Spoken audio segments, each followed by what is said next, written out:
I need all of us to ask ourselves three questions. And this, myself, number one, everybody. Why is Allah allowing this to happen? What does He want from me? And what should I do? I'm not talking about politics. I'm talking about us, individual Muslim. Wherever you live, are we all, and I have no doubt everybody will say yes, we believe Allah is Al-Hakim, Allah is wise? Do we believe Allah is Al-Alim? Allah knows. And Allah is Sami', He hears. And Allah Al-Basir, He sees. So what I and you are seeing on the internet, on the TV, doesn't matter what channel, it doesn't matter what is happening there, He's seeing it. I want you all to remember this. And He's Ar-Rahman Ar-Rahim, all merciful, owner of mercy. So why is He allowing it? The first answer is, I don't know. لا أتأول على الله. I do not say things about Allah. And this will take us back to history. That's when you need your seerah.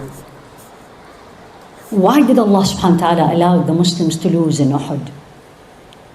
Why did Allah subhanahu wa ta'ala made the Muslims suffer for 13 years? And this is His Rasul alayhi salatu wasalam, the most beloved human being Allah created to Allah.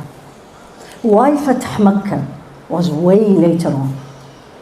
Why did they sign the treaty of Al-Ahzab, of the Al-Hudaybiyah? The answer is, we don't know, up till today. So that's number one. Number two is what the Palestinians, and especially the people in Gaza, what they are going through, and you all know, and I don't have to explain. Did the Rasul alayhi salatu wasalam went through it? Yes or no?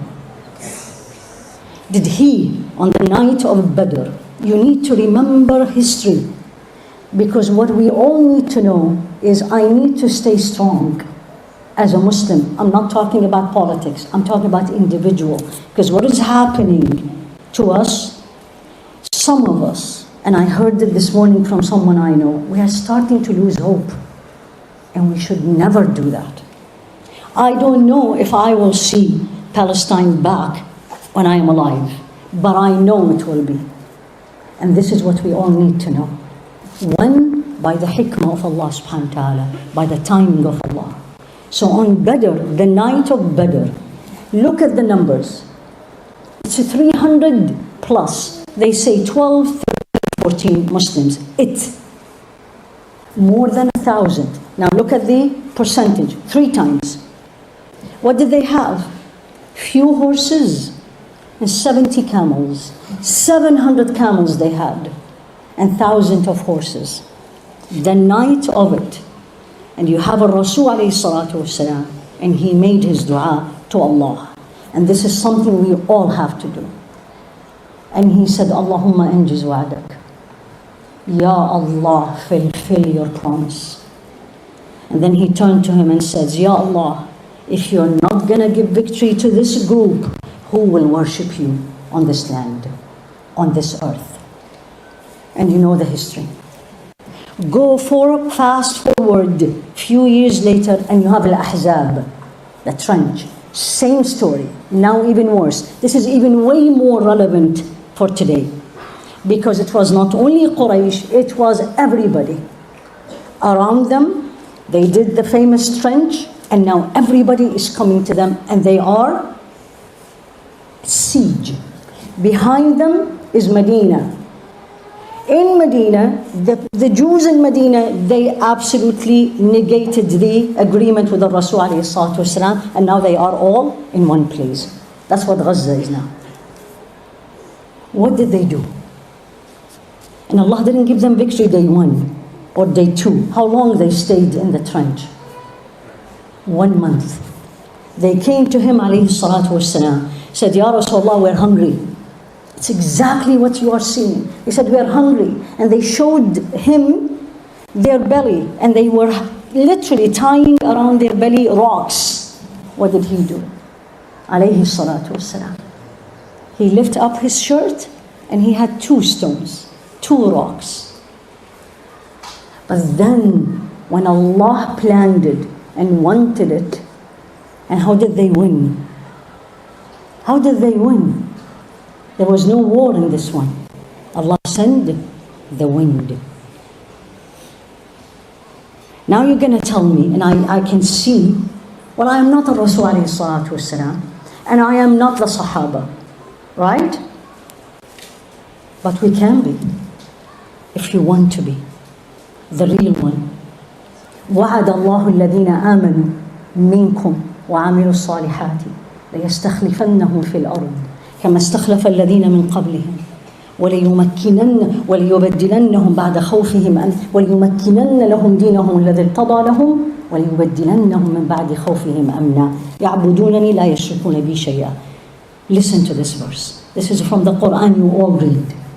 Allah gave promise to the believers. He didn't give it to the Muslims, He gave it to the believers. Minkum, the special believer from you. And they do good deeds, is not words. 3 things. You will have the victory on this earth. That's not my words. That's in the Quran. Go and read it. 1. And then He will make Islam, يُمَكِّنَنَّ لَهُمْ دِينَهُمْ. He's going to make Islam strong. He didn't say when. He didn't give us time. And then He will replace their fear with safety and peace. Now the question, what do I need to do? Now it's going to be a little bit painful to everybody because we're going to talk about reality. Allah said the following. Ya ayyuha, this is in Surah Muhammad. That's a Madani surah. Ya ayyuha alladhina amanu. This is to everybody.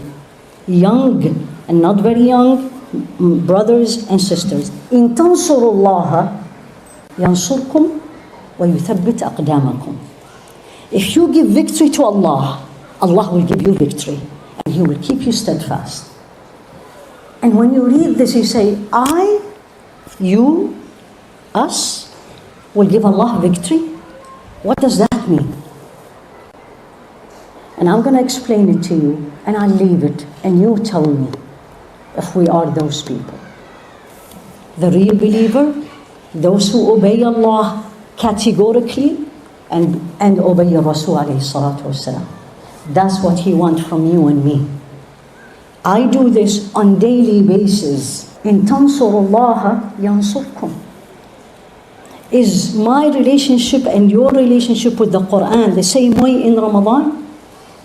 No. And I don't want to take too much of the time, but I'm going to end up with a hadith of Rasul alayhi salatu wasalam. Some of you may know it, and he predicted this. This is actually one of his miracles, alayhi salatu wasalam. He predicted the future. And this is hadith actually in Abu Dawood, narrated by Thawban. And the meaning of, and I'll say it in Arabic and I'll translate. The meaning of, ستتداعى عليكم الأمم كما تتداعى الأكلة على القصعة. Nations will attack you. Pay attention to this. This is the word of my Rasul and yours. Nations will attack you the same way when the hands, more than one person, the hands all jump on a plate. 1. وَلَيَنْزَعَنَّ اللَّهُ مِنْ صُدُورِ عَدُوِّكُمْ مَهَابَتَكُمْ. And Allah will strip the honor and the fear of you from the hearts of your enemies. They don't care about us. And you feel this. True? And then they looked at him and says, Ya Rasulullah, قال قائل. One of them says, why? Why? Are we few in numbers? That's how they thought. Few, and they will be more. That's how they lived. And he said, no. كلا ستكونون كثير. You will be plenty. 1.45 billion Muslims in this earth. وَلَكِنَّكُمْ كَغُثَاءِ السَّيْلِ. You will be like the scump or the foam of the ocean. Why? he said, أصابكم الوهن. This is the painful one. And I want everyone, myself number one, ask yourself this. And if the answer is yes, how will I change it?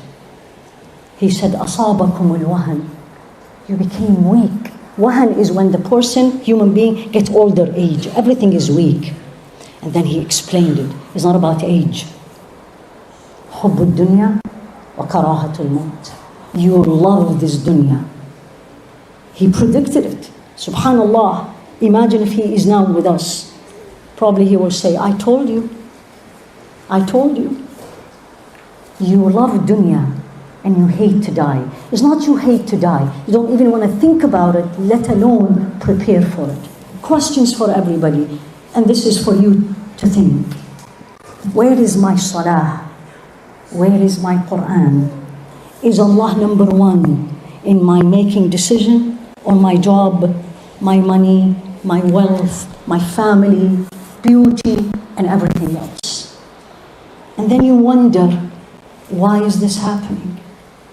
The change starts in every home, in every heart. Rasul alayhi salatu wasalam changed the whole world by changing people. When Allah becomes number one in my life, in everything, then Allah will give me victory, because He promised me. He promised me, وَلَا يُخْلِفُ الْمِيعَادِ إِنَّهُ لَا يُخْلِفُ الْمِيعَادِ. Hasha, He will never not fulfill the promise, but I haven't done it yet. This is what we need. Don't be afraid to be a Muslim. Don't be arrogant, but don't be afraid. Somebody asked me, you are different. I said, yes, I am. And I'm very happy I'm different. Alhamdulillah. Start with yourself. Let's make our homes Muslim homes. When I enter, I see Islam in the house. I don't say, did you pray? I say, how was your salah? How was your connection with Allah? And if I have it as an adult, the children will have it. This is what we all need. The last thing I will end, and this is in Surah Al-Anfal. Surah Al-Anfal is about Badr. And Allah gave the keys of victory. Ya ayyuhalladhina amanu. This is everybody here in this room, and whoever is hearing us online. إِذَا لَقِيتُمْ فِئَةً فَاثْبُتُوا. When you meet a group, stay steadfast. This is at war, we are not. But when I am in the street and someone talks to me, فَاثْبُتُوا, stay steadfast. 1. وَاذْكُرُوا اللَّهَ كَثِيرًا لَعَلَّكُمْ تُفْلِحُونَ. Remember Allah plenty. Not only when I need Him, not only when I am begging Him now because of what's happening, daily. That's 2. 3. وَأَطِيعُوا اللَّهَ وَرَسُولَهُ. Obey Allah categorically. It's not when I like and when I don't like. In Ramadan I'm this, outside Ramadan. وَأَطِيعُوا اللَّهَ وَرَسُولَهُ. Your sunnah, where are we from His sunnah, external and internal? Now look at 4. This is going to hurt. وَلَا تَنَازَعُوا فَتَفْشَلُوا وَتَذْهَبَ رِيحُكُمْ. Don't differ. Don't quarrel. This is not the time. This is not. We need to be all together. فَتَذْهَبَ رِيحُكُمْ. Number 5. وَاصْبِرُوا. Be patient. Be patient. And that's what Allah wants from me. Remember Him a lot. Dua, dhikr. Obey unconditionally. I cannot. I'm obeying Allah subhanahu wa ta'ala and His Rasul alayhi salatu wasalam, and be patient. And the last I will say from the Quran, when the Sahaba looked at the Rasul alayhi salatu wasalam, he says, Mata Nasrullah. When is this? You just heard the history. It's more than 100 years. And what Allah said, Ala inna nasrallahi qareeb. The victory of Allah is close. Is there. But there of Allah is not you and me. It's not 24 hours. The day in Allah is 1,000 years or 50,000. What Allah wants from me and you and everybody, let's do our homework as an individual. Let's go back to Allah truly. Let's obey Him truly. And don't you have a doubt an iota of doubt that Allah will never let us down.